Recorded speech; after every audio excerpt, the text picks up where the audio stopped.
The document lay before her on a cold steel table, its header crisp and commanding, "Confidential Termination Agreement."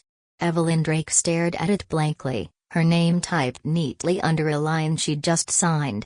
The air in the meeting room was sterile, almost too quiet, like even the walls were holding their breath. Opposite her sat Alaric Voss, the CEO of CorePath Solutions, a tech startup they had co-founded 9 years ago in a cramped apartment with little more than a shared vision and a busted coffee maker. Now he leaned back in a leather office chair, expression unreadable. His cobalt suit, tailored and perfect, seemed to mock her faded blazer and exhausted eyes. Alaric tapped his fingers against the polished chrome of the table, his voice smooth, indifferent. "We've decided to bring someone on board with a different skill set. It's not personal, Evelyn. It's just strategy." Her ears rang. "Different skill set?" She repeated silently. She had been the chief technical strategist, the backbone of every successful product launch, the architect of the very platform that got them acquired by major investors. She hadn't just led development, she had lived it. Months of 14-hour days. Nights she didn't remember sleeping. A relationship that fell apart after she'd chosen a beta launch over a vacation. And now, this.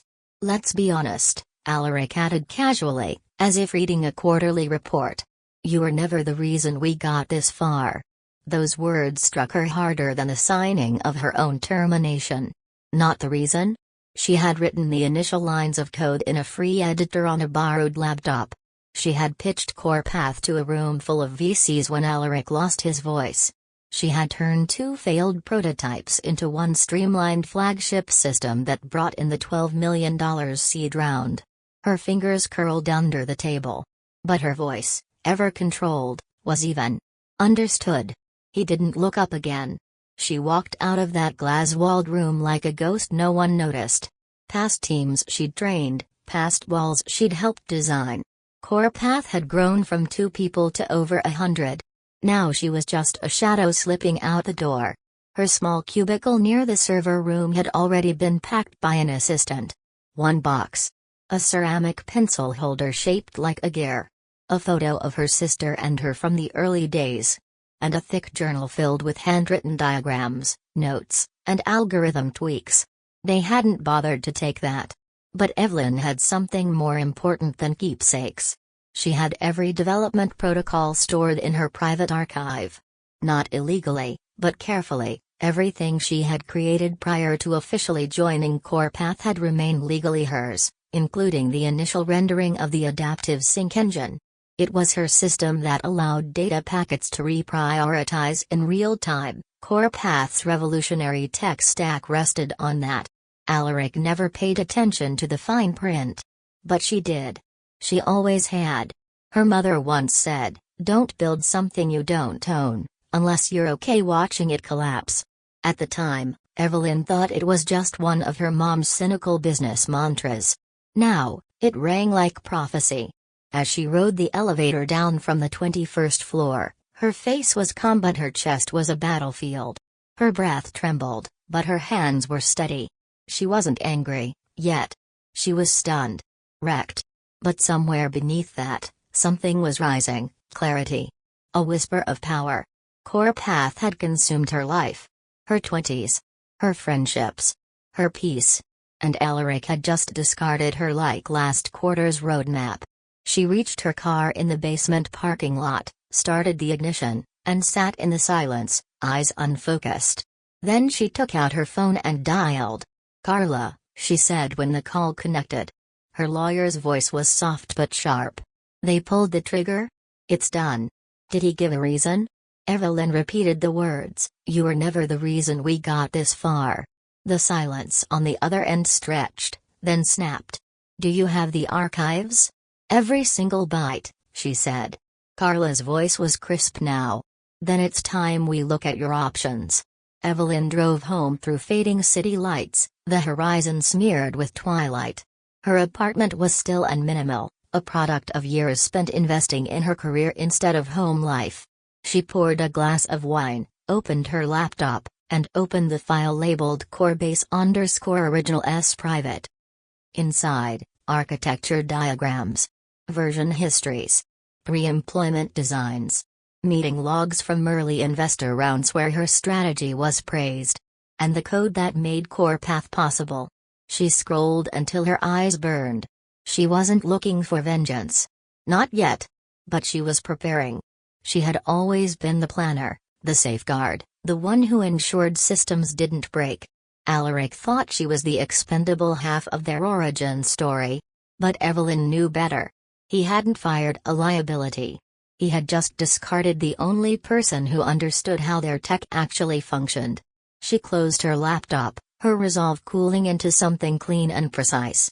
This wasn't the end. This was the breach point. And the system was about to fail. 3 weeks after her abrupt exit from CorePath Solutions, Evelyn Drake found herself learning how to live without panic as her morning alarm.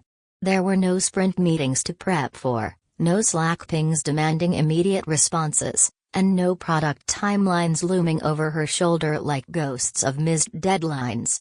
At first, the silence was unnerving. Her hands twitched for her work laptop. She still checked her calendar, almost out of habit, before realizing there was nothing there anymore. But slowly, that phantom pressure eased. She remembered how to breathe without urgency. She began going to sleep before midnight. 8 meals without holding a phone in one hand and a Gantt chart in the other. She even started painting again, badly, but it was hers. Yet beneath the newfound peace, a hum of tension lingered. Not grief. Not rage. Something else. Something calculated. Something waiting. Evelyn knew CorePath's internal systems better than anyone, because she had built them, stitched together from years of trial, error, and obsessive iteration. They worked seamlessly because she'd optimized every component like a craftsman tuning a bespoke engine. And while she had documented enough to keep things operational, the real logic, the logic behind the logic, lived inside her. Alaric had dismissed her as if she were a glorified project manager. But she was the engineer of the very foundation he now sat upon. She had warned him, 6 months ago, during a status review. "We need knowledge redundancy," she had said, her tone firm but professional. "If something happens to me or anyone else on the core team, we're exposed." He waved her off with a dismissive smile. "We'll clean that up post-Series B. Right now, perception matters more than process." Perception. She could still hear the word echoing in his voice, soaked in arrogance. Now she waited, not out of malice, but with the certainty of someone who had planted the seeds and knew exactly when the weeds would start choking the garden. It began with a single text. She was sipping chai in a corner cafe, halfway through a paperback she'd picked up on a whim, when her phone buzzed. Unknown number. "Hi Evelyn. This is Micah, lead backend at CorePath. Hope you're doing well. Quick question, do you recall where the dependency map for the adaptive sync pipeline was stored? We're having issues with resource allocation after the last push. Thanks in advance." Evelyn stared at the message, her expression unreadable. Micah. He had joined just a year ago. Brilliant but new. That pipeline was her masterwork, a dynamic syncing module that adapted bandwidth usage in real time, a feature that gave CorePath its first big client win. The documentation he was asking for? It didn't exist publicly. She had shared it in snippets, during one-on-one training sessions, none of which were recorded. She didn't reply. The next day, another text. This one from Rana, their head of UI logic. "Hey Evelyn. Strange issue with the client-side dashboard functions, visual flags aren't syncing with backend triggers. I know this was your area. Do you remember if there was a toggle buried somewhere for rollback scripts? The dashboard hadn't been updated in months before she left. If there were issues now, something had been broken." She put down her phone again, calmly. The third message came that Thursday, and it hit different. "Evelyn. This is Jaylon. I was one of the product interns you mentored last spring. I know this is weird, but things at CorePath are kind of spiraling. The new CTO is yelling during stand-ups, the dev team is overworked, And we're getting blamed for architecture decisions none of us made. I just wanted you to know, what you built is falling apart without you." That one made her pause. Jalen had been sharp, inquisitive, full of potential. He wasn't prone to exaggeration. And if he was saying it was spiraling, then it was worse than she'd assumed. She called Carla. "They're starting to reach out," she said flatly. "Expected," Carla replied. "And what do you want to do about it?" "Nothing," Evelyn said. "Not yet." "You sure?" "Yes," she replied. Alaric made his choice. "Now I want to see just how deep the cracks go before they realize who held the mortar." Carla chuckled. "Smart. Let it burn slow." That weekend, Evelyn forwarded the messages, anonymized, to her encrypted storage. She began collecting and cataloging them. Not for evidence. For context. For leverage. The next message, however, wasn't from an engineer. It was from a client. Subject: urgent, integration issues with SyncOS. "Hi Evelyn, I realize you're no longer with CorePath, but we're experiencing severe compatibility issues with the SyncOS module you originally supported.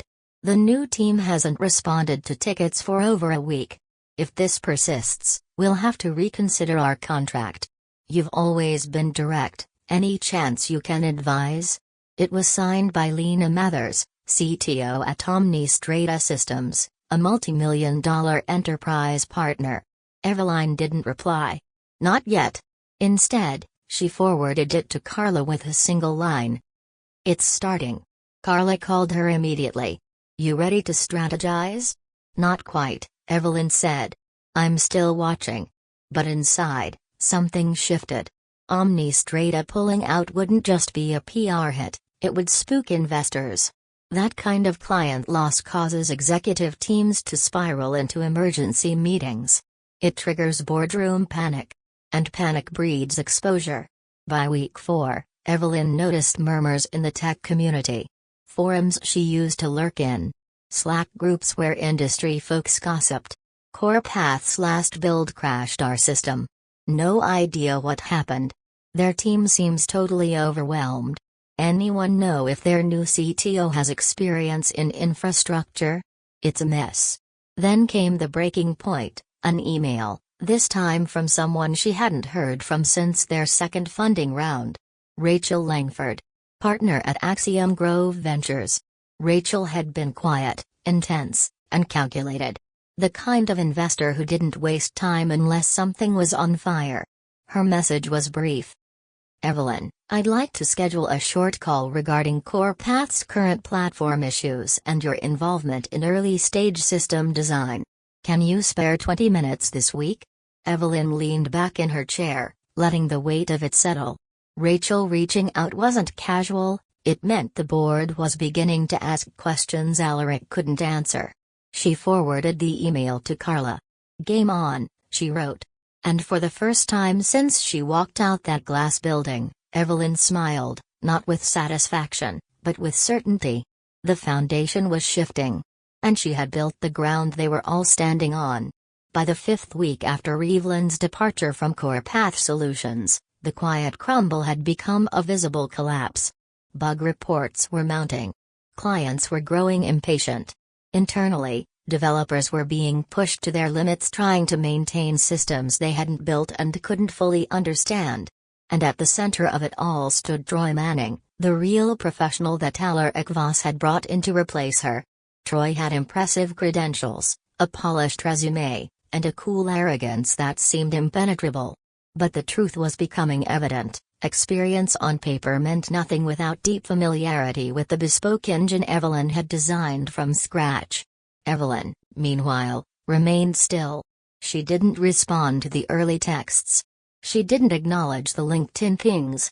She didn't answer the voicemail from Alaric himself, though she listened to it twice, noting the subtle desperation hiding behind his polished tone. But she did reply to Rachel Langford, the investor from Axiom Grove Ventures. She agreed to a private Zoom call, scheduled for Wednesday afternoon. Rachel wasn't one to deal in flattery or fluff.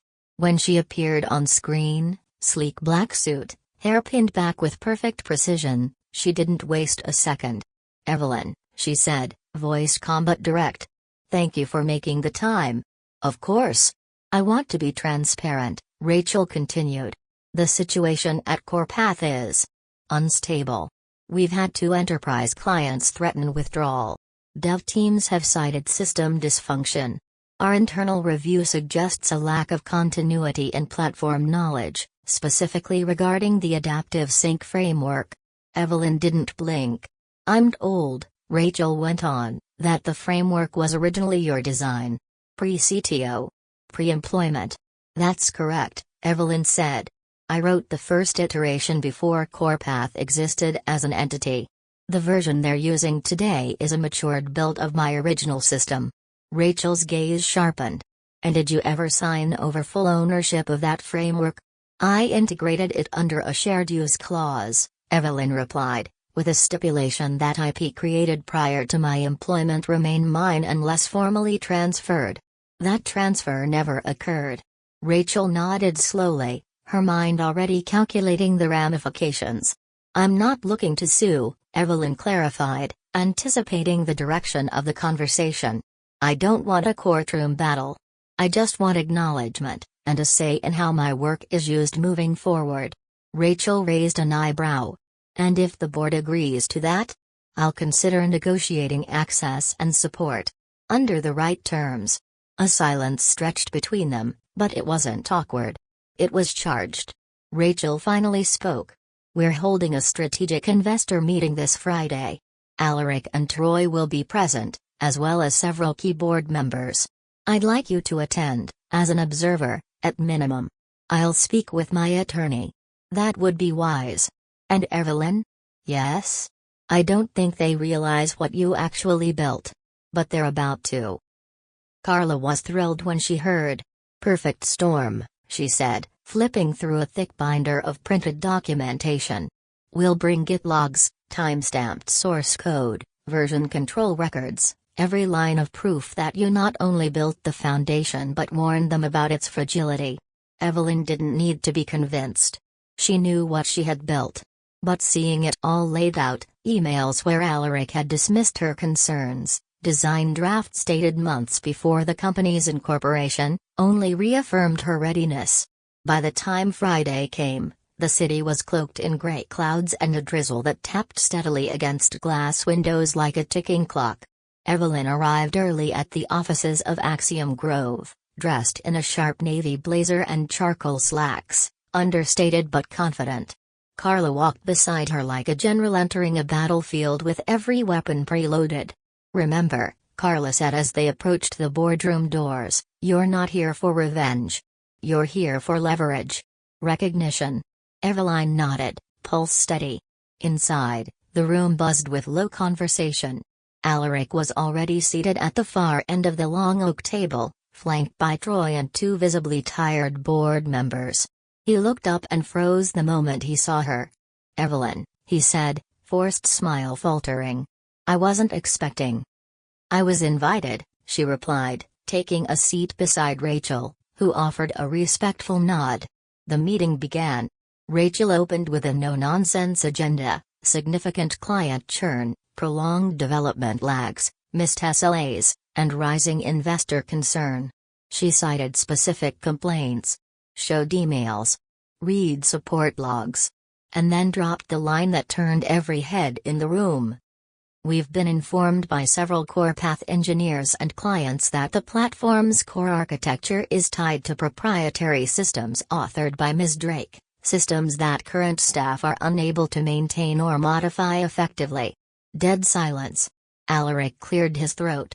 With respect, Evelyn was a valuable contributor, but she wasn't the sole architect. Carla slid a document across the table. "This is a Git repository log dated 8 months before Ms. Drake joined CorePath officially.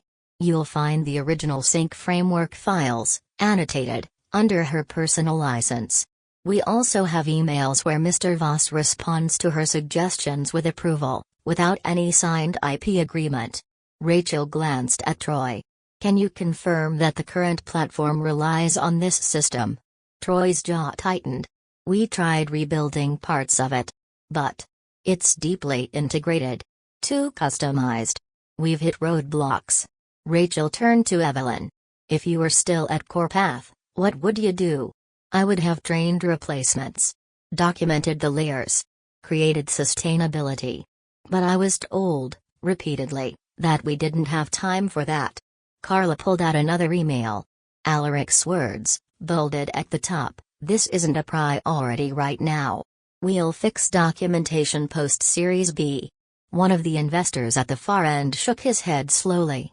So we're running $1 million platform on tech we don't fully own or understand, built by someone we publicly dismissed? No, Evelyn corrected softly.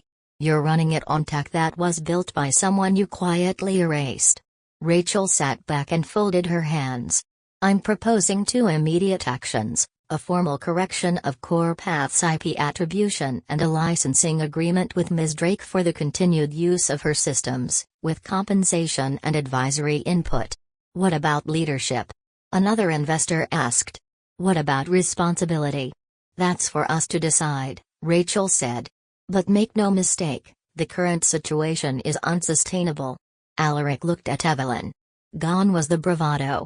His expression was heavy, almost pleading. But Evelyn didn't speak again. She didn't have to. The tide had turned. 2 weeks after the investor meeting, Evelyn Drake's name was everywhere. The press release had been sterile and clinical. CorePath announces organizational restructuring to support long-term platform stability. But the tech blogs told the truth that the PR team tried to dilute. CEO Alaric Voss steps down amid infrastructure failures, read one headline. Whistleblower architect re-emerges as CorePath scrambles, read another. Only Evelyn wasn't a whistleblower. She hadn't leaked anything. She'd let the silence speak. She'd simply sat in a chair, told the truth, and let the evidence confirm the rest. Inside the company, she'd become a whispered name again, but this time not in derision. Developers spoke of her like a myth. Clients cited her contributions as the reason they hadn't pulled out yet. Engineers dug through her old commit logs like ancient scripture, trying to decipher the logic she had once understood by instinct. Then came the formal offer. Rachel Langford herself reached out, this time with less restraint and more precision. The board has voted unanimously to offer you the position of Chief Technology Officer, with complete autonomy over the technical roadmap and team. Title. Terms. Team. Yours to shape. It should have felt triumphant. But to Evelyn, it felt quiet. She didn't respond immediately. Not because she wasn't sure, but because she needed time to decide what power meant to her now. She wasn't the same woman who once stayed up all night writing emergency patch notes to impress a board. She wasn't clawing for recognition anymore. She had it. The same day she received the offer, her phone rang. The screen lit up with a name she hadn't seen since the day he fired her. Alaric Voss. She let it ring twice before answering. Evelyn, he breathed, his voice raw. I didn't expect to hear from you. I had to call. I wanted to say thank you. For what? She asked, tone level. For not destroying me. For not dragging my name through the mud. You could have, but you didn't. You did that yourself, she said, not cruelly, just matter of fact. He sighed. I know. I was wrong. I thought I could outgrow the early days, the rough edges. I forgot who built the engine while I polished the hood.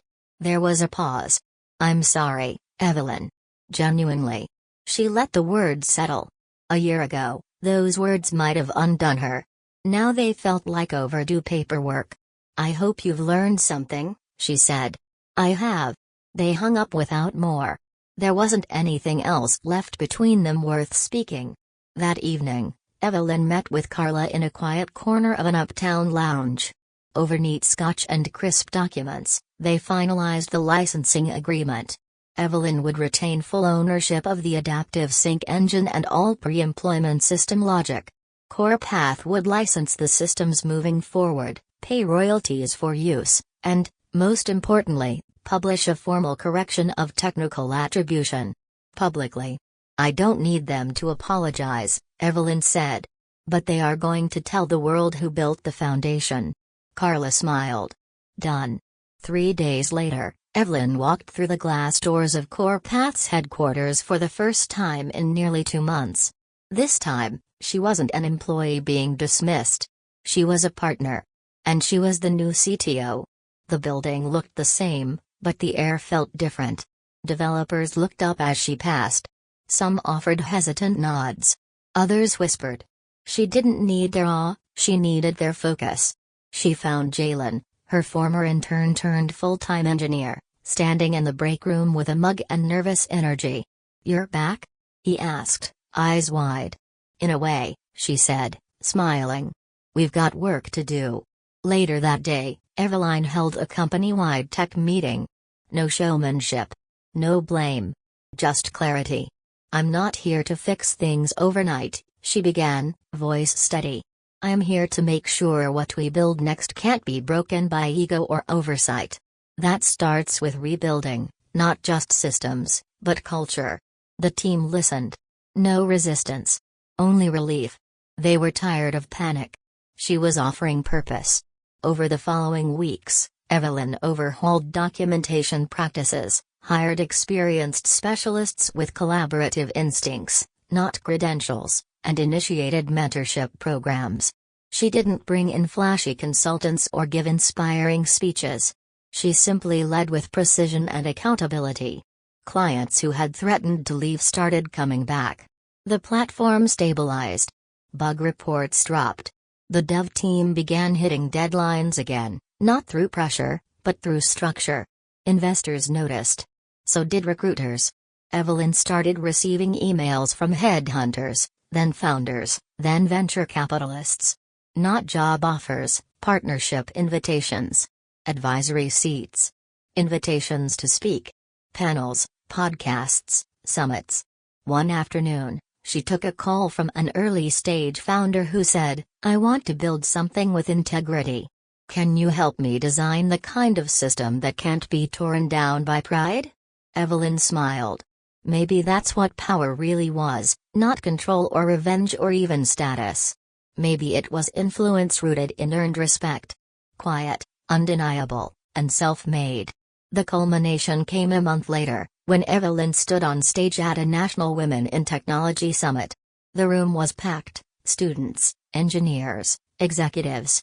She took a breath and began. "I was once fired from a company I helped build. Not because I failed, but because someone else refused to acknowledge what I brought to the table. I thought it was the end of everything. But it wasn't. It was the part of the story where I stopped surviving and started building on my own terms." Applause erupted. After the talk, a young woman approached her, notebook in hand, eyes wide.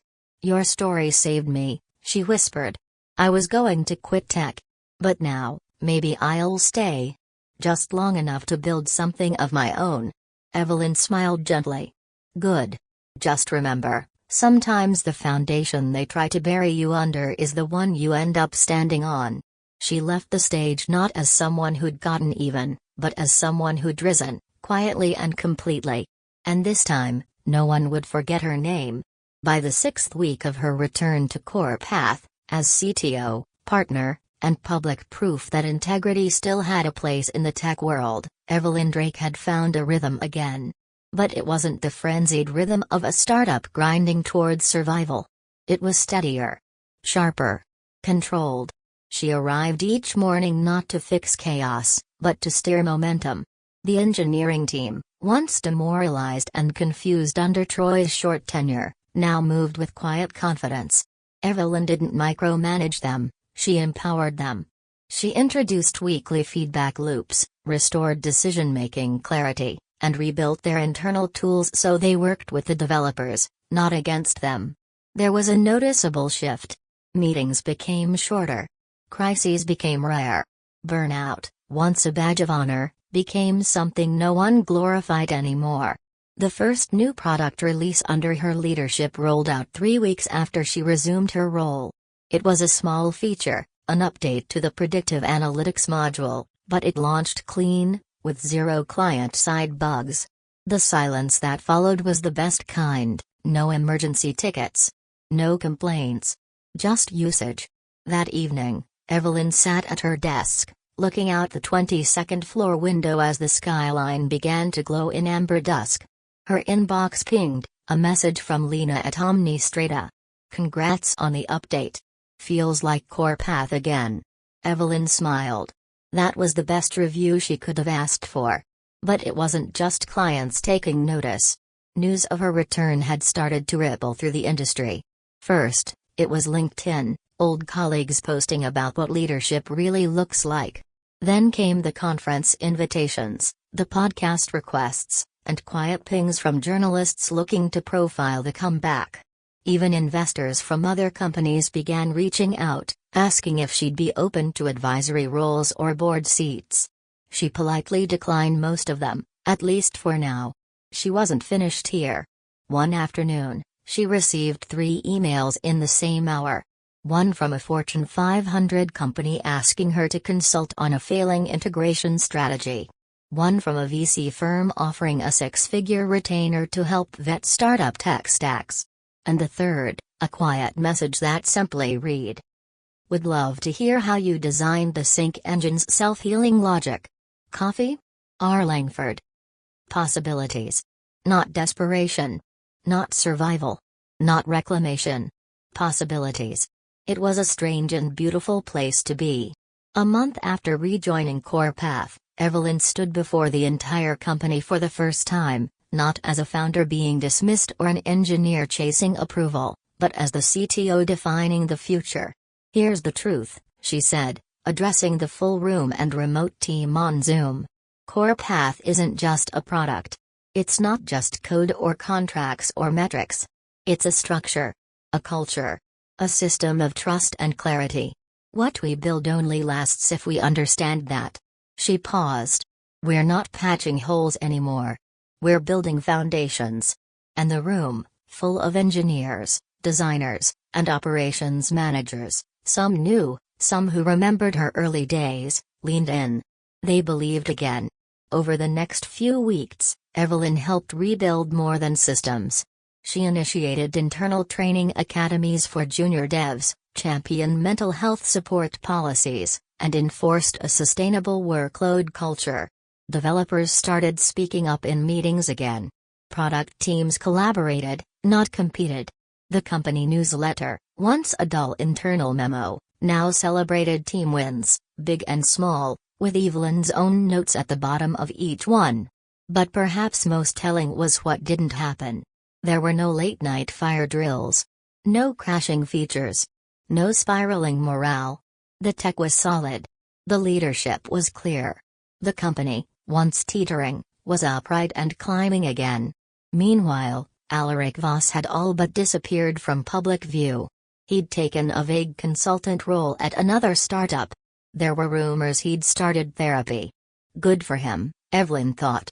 Growth was growth, even if it came too late. He hadn't called again since the apology. She didn't expect him to.